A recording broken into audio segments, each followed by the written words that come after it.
loud. Oh, okay, talk loud. Can we please sit? Okay, thanks, dogs. Thank you. Oh, okay. Lecture me. Okay. Oh, this is like right here. Yeah, I record already. Cool. Okay. Dog. Alright, hi everyone. I'm Visa. Gina asked me to come and speak about. She said just improvise, do whatever you feel like doing, if that's what I remember correctly. And so, okay, how I want to do this is this is not a talk. This is just I've just put together some slides today, like photos of my life. I'm just gonna talk you through them, and I try to get through them as quickly as possible, and then we do like you want to call it Q&A, just talk stuff. But yeah, so it's about talking and about writing online and about trying to help people and do interesting things and make outcomes happen. I saw in some of the slides that y'all did like last week or previous weeks were like community building and volunteering and like trying to help people and stuff. So I've kind of set out to do that kind of thing in my own way. So I'm just gonna share stuff from my life like that. Okay.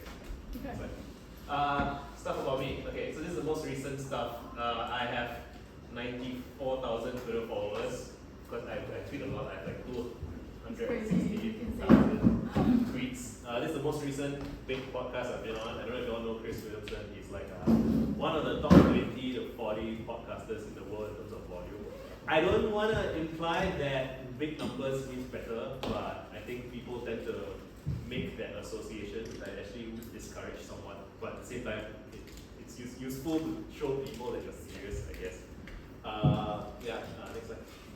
Okay, so I'm a self-published author. I do ebooks, so I haven't had printed copies yet, but you can see like my readers print their own copies of my books. There's a bunch of people who have like printed. So my first book was called Friendly Ambitious Nerd, which was basically how that came about was, so I tweet a lot, right? And people say, hey Visa, I like your tweets. If you wrote a book, I would buy it. And I'm like, okay, what should I write about? So I used to work in marketing, and I have some interest in local music, I have some interest in ADHD, a bunch of interests. But what I thought was, okay, what you should do for your first book should be something that you would like to be introduced as the author of. Because people are always going to introduce you as, meet the author of X.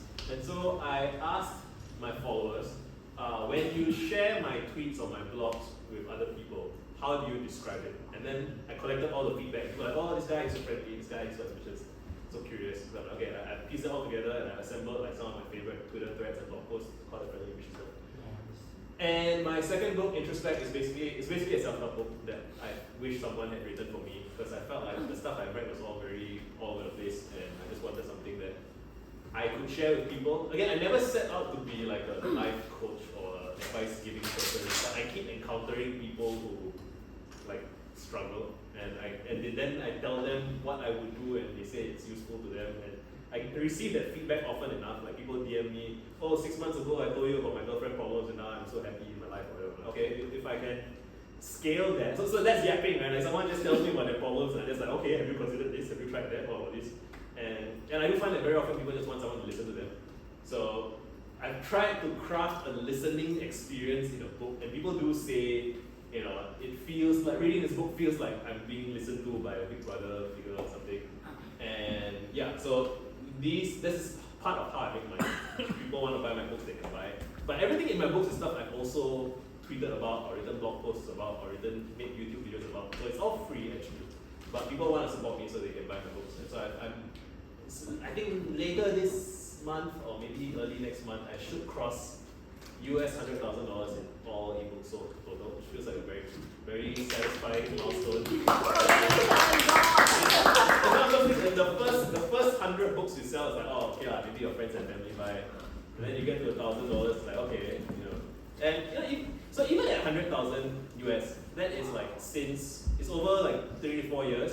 So it's an interesting number because it's not small change, right? It's a big chunk of money. But it's not enough to really make a living entirely off over 4 years. So if you have a point, it's like 25K US a year. That's not enough to live on. Like not enough to pay your flat and your mortgage and your kid and all those things, right? So I'm in that liminal zone where I know that I'm doing something that can potentially grow into something that can pay my bills completely.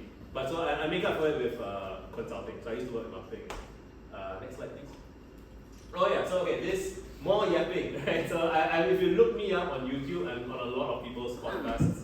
So you can, if you like YouTube podcasts, you can look that up. And this was when I was invited by my Twitter friends to San Francisco in 2019. So they actually paid for my flight to go over there and talk to people.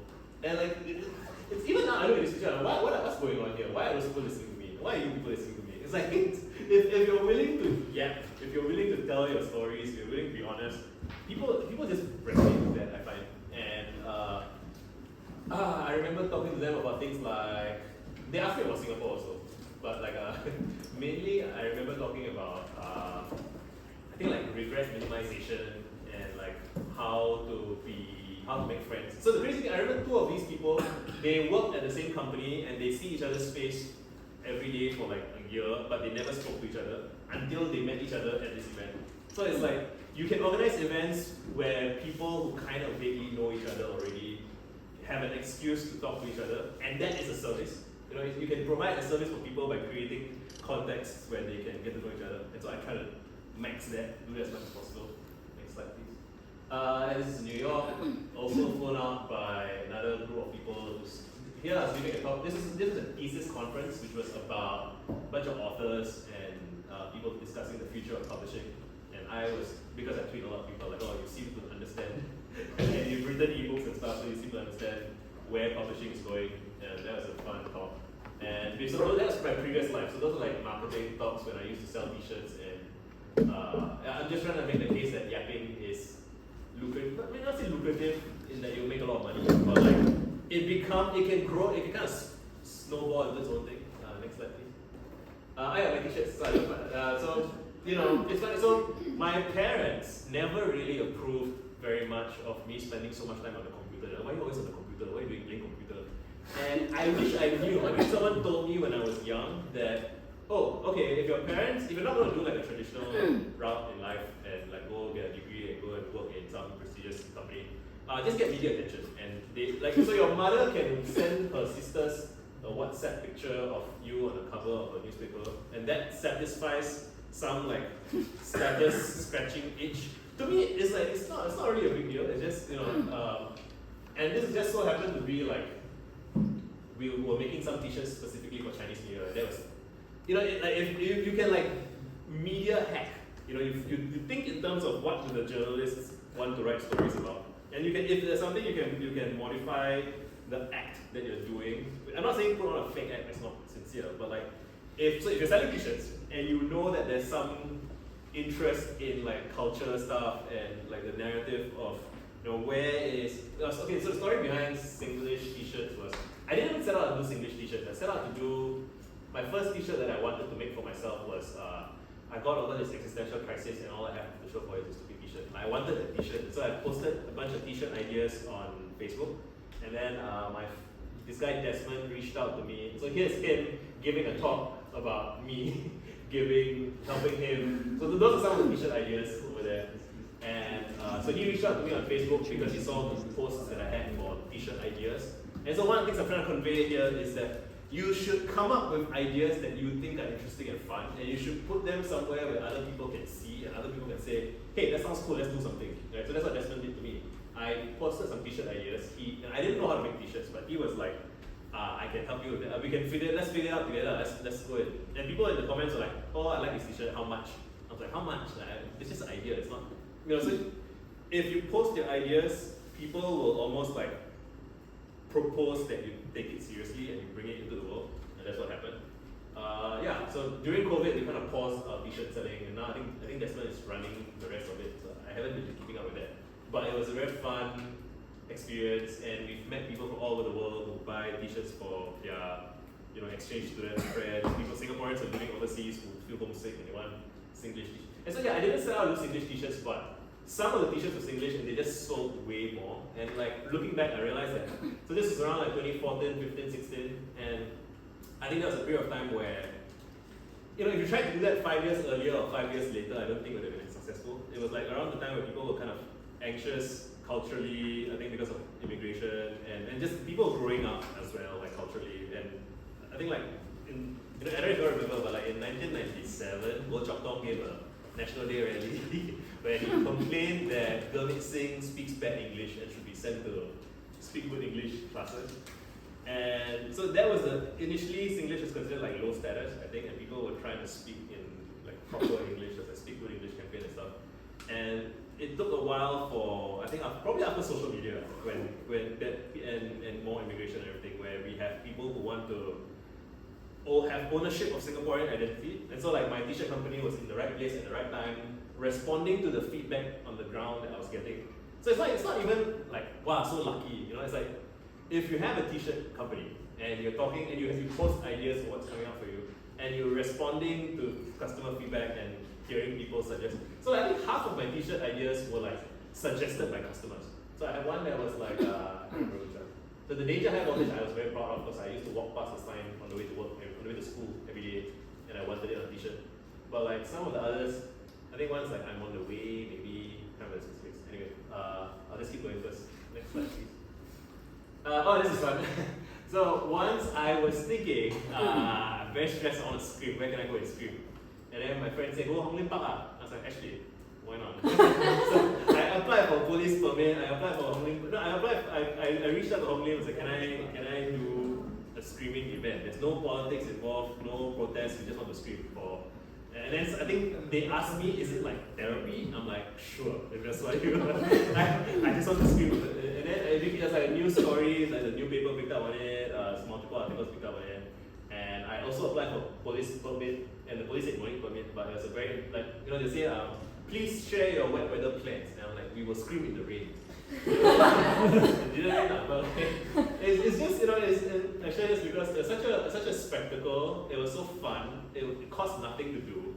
And it was an event.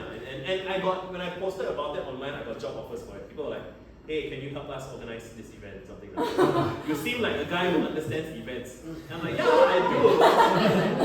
But like, yeah, you mean other people are going to school and getting jobs and like, you know, you can just do stuff, basically. Yeah, next slide, please. Yeah. Yeah, so I protested the government before. This was at Free My Internet at Hong Lim as well. And I chose to do it actually because the other people that I knew were protesting were all like very anti-government. And I wanted to be like a moderate voice, which I was. And I was like, maybe the current government is doing great, but what about a future government that, you know? And the Straits Times actually quoted me directly. They said, you know, blogger Visalan Veerasamy said, the current government is very good, but what if a future government someday exploits these new changes to the digital something rule? And I was like, you can actually get like criticisms across if you like wrap it in like the Trojan horse of. It's just kind of like those like Chinese emperor last time. So all the birds are flying backwards. That's what the emperor is. So if you, as long as you don't like incite negative feelings headstrong, head on, you can. It's amazing what you can get people to quit. And that's me doing stand-up comedy. That was because this was like 2010. I was such a baby. I was interning at a college newspaper, something, the local magazine that was about campus experiences or something. I didn't go to university, I don't know why. I should not have been there, but they let me, again, people just let you show up and just say, I want to do this thing, and I'm like, okay, sure. And they were like, okay, let's do an article about trying something, like a try guy. So go and try, you will go and try stand-up comedy or something. Okay, like try. And it went really well. If you look it up on YouTube, it was a lot of fun. It's the only time I ever, before a public speaking event, was so nervous that I had to go and take a shit. I was so nervous. And I spent all my time preparing what I wanted to say, and then like, I got on stage and my wife said something from the crowd, and I got distracted and I ended up just talking about my wife. And everyone found it hilarious. My wife found it horrifying. You can watch the video, and she's like, oh my god, why is she talking about me? And I'm like, I got blanked out what I was going to say, so I ended up just joking about my wife, and it did really well. And if you've never tried stand-up comedy, I highly recommend it. It is very, once you can do stand-up comedy, you feel like you can do anything. I do think that's true. Like, to hold an audience's attention with just a mic, and they're like a paying audience, but this is very friendly. Comedy Masala, they're like open mic night, so even if you do terribly, people, as long as you're like humble and like, okay, sorry guys, thanks, and they'll like cheer you on and clap and stuff. And it's like a before-after thing, I think, if you ever tried doing stand-up comedy. Yeah, next slide, please. This is blast from the past. Yeah, so this is one of my favorite you can just do things where in 2012 I was blogging about local politics and stuff, and I told my friends, hey, I remember I was sitting at a coffee shop, no, a HDB void deck with my friends, and they were discussing politics, and it sounded so stupid. I'm like, I can't stand talking to you guys about politics. I'd rather go and talk to the Prime Minister. And they're like, why would the Prime Minister want to talk to you? I'm like, that's a good question, I should figure it out. And then I blogged about it, and then I think I said, how can we make this happen? And then something bounced to somewhere, and then someone at the PMO office was like, actually, this sounds quite interesting. And then they invited me to an event where there were a bunch of bloggers. So it wasn't just me, but if I post just like that, it's like, wow, it's so, he didn't just want to meet me, he was meeting a whole bunch of people. But like the photo looks very, wow. Everyone told me I was an idiot. I did it. You know, you can just do things. He's very smart, he's very thoughtful. I was hoping to catch him saying something stupid, or like, you know, like blindside him, but he's thought about everything I said. Very thoughtful guy. This was one of my kind of like mind expand. You know, this is like April 2012, and that was like August 30. In the same year, within a matter of months. You know, so it's like if you define outcomes for yourself that you want, right? And I tweet about this as a joke about outcomes you want. Like then there's always a chance that some benevolent person or some third party or someone be like, oh, wouldn't it be fun to make that happen? Like the people who can potentially make it happen might choose to help. You know, whereas if you don't say it, that's not going to happen. So it's worth saying the things you want. So this was, I was 21, so I was very gung-ho, very want to, you know. Now I would be more like kind of playful about it. Back then I was a young man, something to prove, I guess. But yeah, now I will be more playful about it, but it still works. You know. Next slide, please. This is a bunch of stuff. Okay, that group photo is an outing of a Facebook group that I organized in 2010. Even then, I remember someone invited me to a Facebook group about that's called Rise Against the Bourgeoisie. And it's like there's a bunch of really pretentious discussions that were like people just insulting each other in extremely tedious ways. And I'm like, this is terrible, I can do better than that. And so I organized a group, invited some of my most thoughtful friends, and I said, hey, you guys invite your thoughtful friends. And it expanded until like 200 plus people. And that guy in the middle there with the t-shirt, the guy with the t-shirt behind him looks like he's like a Halo Jesus kind of thing. Let's say he got married with a girl that he met on that day at that group. So like a Facebook group I started to yap with friends led to a couple getting married. And there's a couple of other examples of people who started very interesting, large scale compared to what I do, but like people who started projects that have consequence for other people because of me yapping. This is from some WhatsApp chat. People say, you know, like, yeah, it's just I just introduce people all the time. Like I met someone from I guess. Soft was a Sound of Friends Together as a local music forum. So I just introduce people to each other all the time, and that is a kind of volunteering kind of service. You can just, and you know, I always say everybody has a social graph that they are embedded in, and everyone knows someone in their life that you haven't spoken to in a year or 2 years or whatever, that you really like. You thought they were smart, you thought they were cool, you thought they were interesting, but you haven't really had a reason to meet them, or maybe you feel that I don't want to trouble them, like they're so busy, so important, or so valuable or something. But like, and those feelings are good because they show you that you don't want to waste your time. But those people are human too, and they're also lonely, and they also want to hang out. And you can do a bit of preparation to be like, okay, you know, like, so for me, this is my ex-boss, Dinesh. I love spending time with him, but he's a busy guy who's running a company and stuff. So I know that he likes to see me make progress on my goals. So I will like go and, okay, I want to meet Dinesh, and so I'm going to go and like update my... Go tracker. Yeah, I update my quarterly plans. Okay, I wrote this essay, I'm going to do this thing, I'm going to give this talk, and like, what should I do next? Then I'll text him that, and then like we have a nice excuse to hang out. And it's more fun than just casually hanging out. So I feel like there's a sense of like investment in each other's success and so on. Yeah, next slide. Am I done yet? This is just more examples. This is another guy, one of my interns, who was telling a story at some other place that I changed his life a little bit by encouraging him to meet my boss. And that is a meetup in Austin, Texas. So I showed you San Francisco and New York. I haven't been to Texas yet, but there's a bunch of people in Texas who want to hang out with me, and they're like, and someone amongst them were like, well, if Lisa can't make it, let's just meet anyway, and then they did. So you know, you can literally bring people together on the other side of the planet without even being there physically, just through your writing and through your, and I guess if you write a book, especially, like people can host book clubs and then they can meet and then they might find their spouse there, they might find their co-founder of the company there. Yeah, next slide please. Okay, so when I said I was going to give this talk, someone asked me, how do you get into the yapping trade? So this is, let me just read out to you. So the first thing I said is yap as much as possible to get good at it. So like, just keep talking to people. And early on you might think, I don't know what I want to say, I don't know what I care about, I don't know what, why will anyone even care? And like, those are all not really very important questions. I mean, they might feel important, but you can just, a year later, if you had done more of it or if you had done less of it, the outcome is going to be roughly the same usually.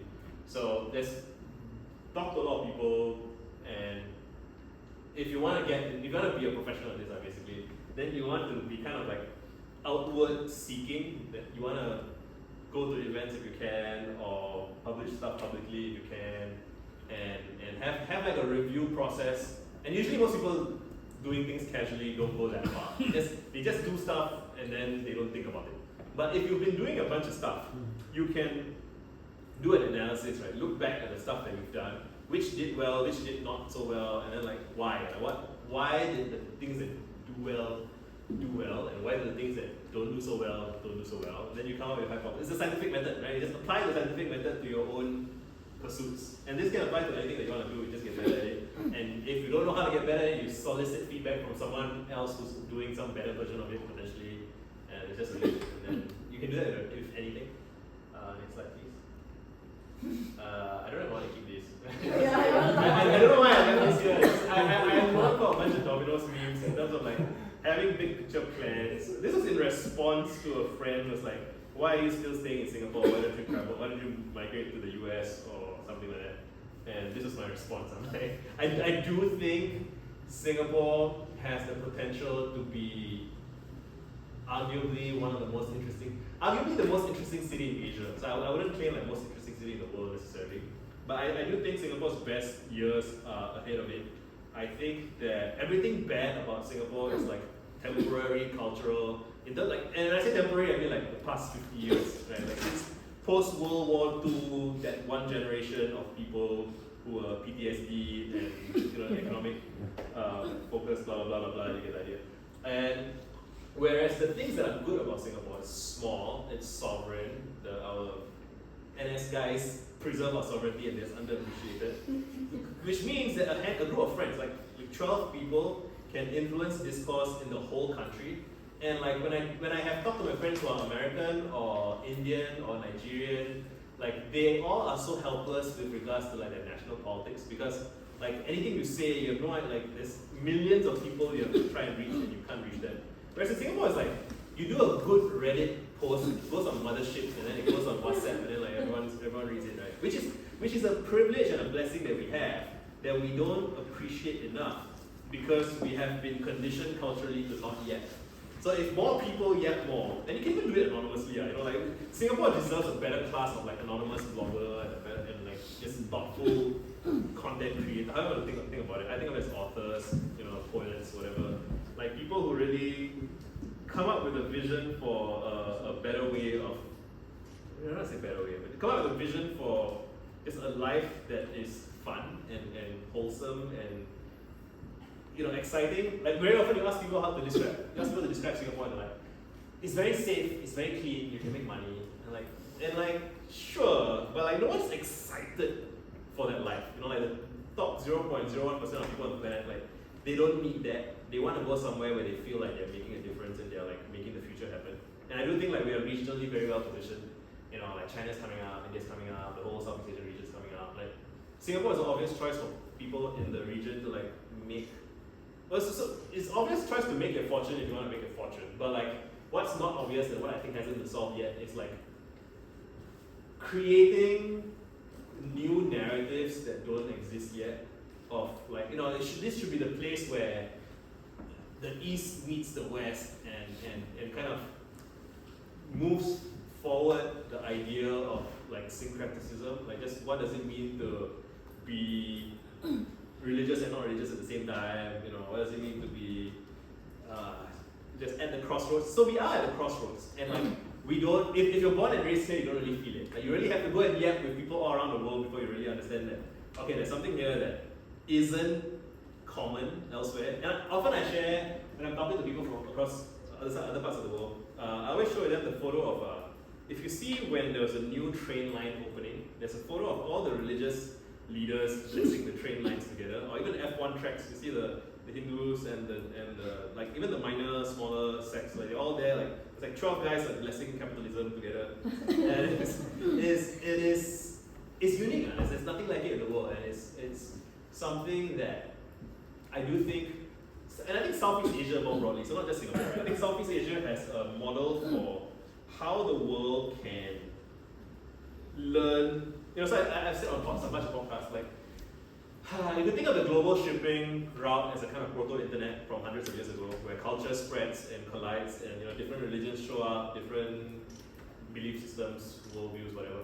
And so people in Southeast Asia have figured out a way of living with other people who are different. And the internet basically brought that global shipping trading route into everyone's homes, even in like rural US or anywhere else in the world. And those people don't know how to handle it because it's like such a sudden shock for them. And Southeast Asians can potentially like demonstrate what it means to look like flourishing. But the funny thing is that we are, as a region, we are quite shy, I think. So like, I feel like there's a win-win to be had there. Like both Singapore and the region and the world. And yeah, I just want to live in an exciting world, an exciting city, exciting times. I want to have fun. I have a child now. I want him to grow up in a world that's exciting and fun. And I think we can do it. So I think just find optimistic people who are passionate, encourage them, introduce them to each other, teach them to present their work to each other, and you create spectacle, more people get interested, and you kind of snowball and influence culture for the better. And Singapore is one of the best places to do that. Maybe it wasn't like 20 years ago when like before social media and when like media controls was tight and stuff. But I think that's changed, and I think culture is very slow to adapt to reality. Like the analogy I always use is like the electric guitar was invented like 20 years before Jimi Hendrix was born. But like for the first 20 years, every time people picked up the electric guitar, they just conceive of it as it's like a guitar but louder. So we'll just play guitar music but louder. And Hendrix was the first guy who was like, actually this is a whole different instrument, you can do crazy wailing shit with it. I think the same is true of social media. I think the same is true of like all technology and all novel innovations. And which means there's opportunity there. There's new things we can do and nobody has done it yet. And so we get to be the first, which I think is very exciting. Do I have any more slides? I think that's it. Yes, okay, I'm done. I took a bit longer than I would have liked, but thank you for listening. And if you have any questions or if you want to talk about anything, we can just hang out. So, yay. Are you guys shy? Do you have any questions? Don't be shy. Yeah. So your talk is titled yapping-as-a-service. How do you think we can combat people who get as a service? That's a good question. The question is, your talk is yapping as a Basically, service. there's a bunch of people who are either saying nothing, so they're taking out airtime, or they're saying things that are absolutely could be harmful. Sure. So Yeah. how does Right, so I'll just restate the question. It's like, you're describing yapping as a service, and what about people who yap as a disservice, either by wasting time or by saying hostile things or by and so on. I think, and this is a difficult question, and it's an important question, and I think that the answer will be different for private individuals all the way up to, depending on how much authority you have over a social environment. So 20, 30 years ago, the Singaporean answer will be you clamp them down, you sue them, you just shut out their voices or whatever, and that's increasingly not an option in the general sense. I used to blog about local politics, and I was very passionate about this problem. I was like, why are people, I don't know if you remember The Real Singapore, which was a blog that was deliberately fanning xenophobic things, and there's anything controversial. And I think the lady who is like the husband and wife team, I think, who ran that website, and it's like just posting very, is it the foreign workers who are making this thing happen and so on. And Now they do the ramen. Yeah, they do it, which is much more pro-social activity. And yeah, I reflect on that all the time. Like they made enough money to like buy a flat, I think, or more than like several $100,000 from ad revenue. But like you polluting the well, the commons, to do that. It's just like But you know, I think individuals there's a thing which is like there's not much point worrying about things beyond your locus of control. So like, and I do feel like which can sound defeatist in the short in like the short run. So the short run is like, well, I can't control what that person over there is saying.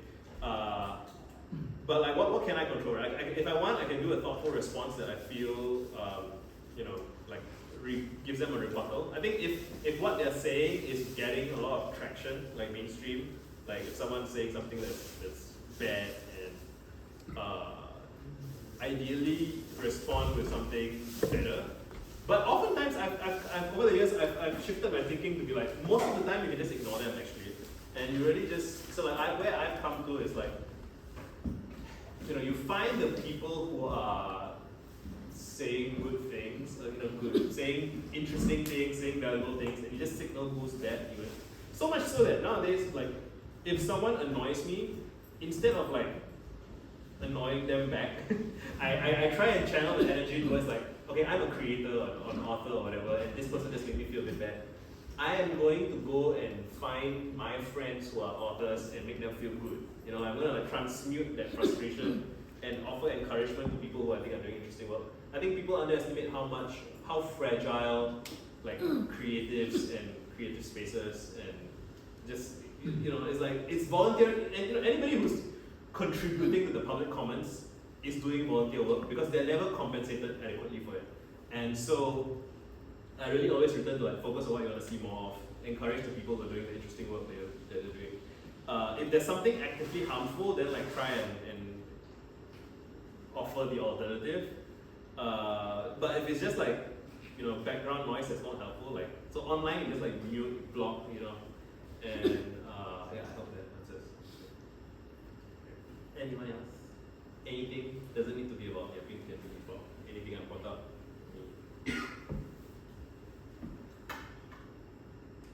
I don't know.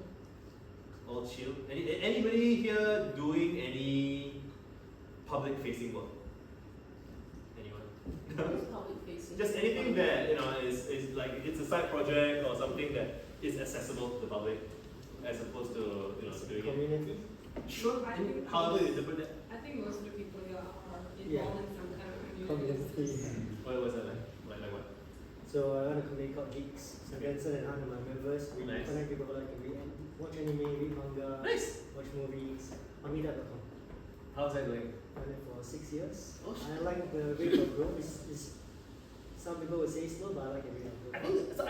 I think slow is better. I do think that, especially in the age of, I think like after Facebook, like there's this mainstream prestige seeking, like it's almost like a cursed, you know, like if you're not growing super fast, that means you're not doing enough, or you're not like you're not enough, you know, like you're failing at the thing. But like people who pursue hyper growth, there's always costs involved with that. And yeah, in fact, when I look at the stuff, so like all the stuff I've described so far, right? Like the striking thing to me or to some people that I talk to is like they're like, oh, you have all of these things. Why don't you raise funding and try and like accelerate this to like and do like 10 times more or whatever?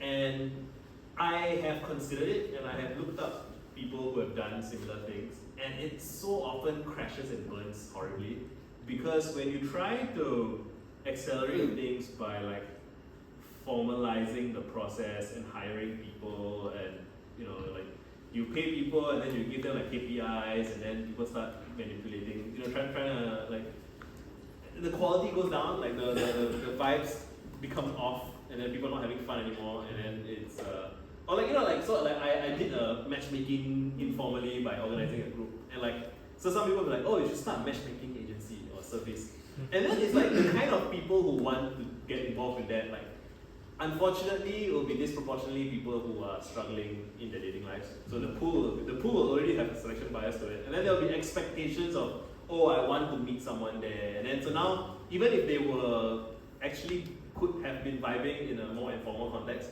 now they're like, oh, we're all here to meet our spouse. That makes it, that's not sexy, it's not fun, it's not flirty. And there's a version of that plays out in all kinds of, I would say, this sort of yapping, informal, community organizing, casual events. And so I always offer encouragement to people who do, like, you do meetups regularly over a long period of time, no pressure to like grow fast or whatever.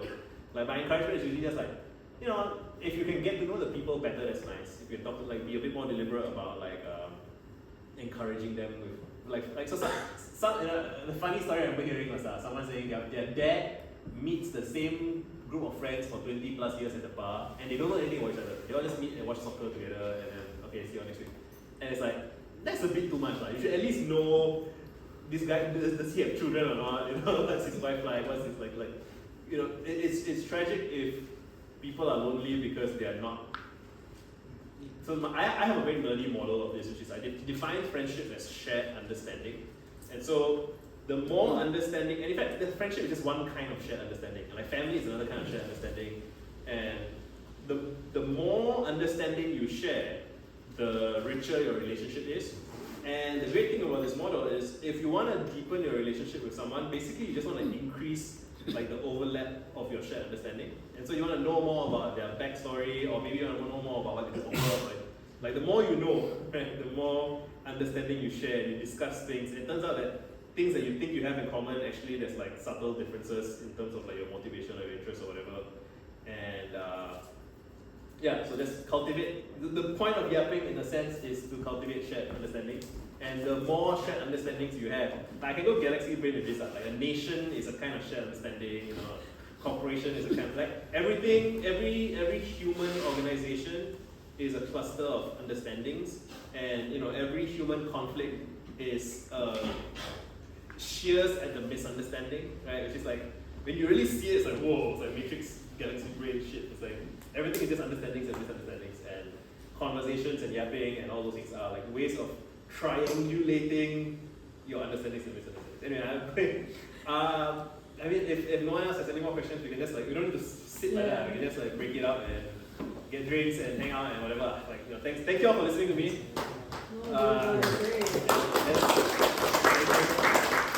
And let's break up and chill and do whatever you want to do.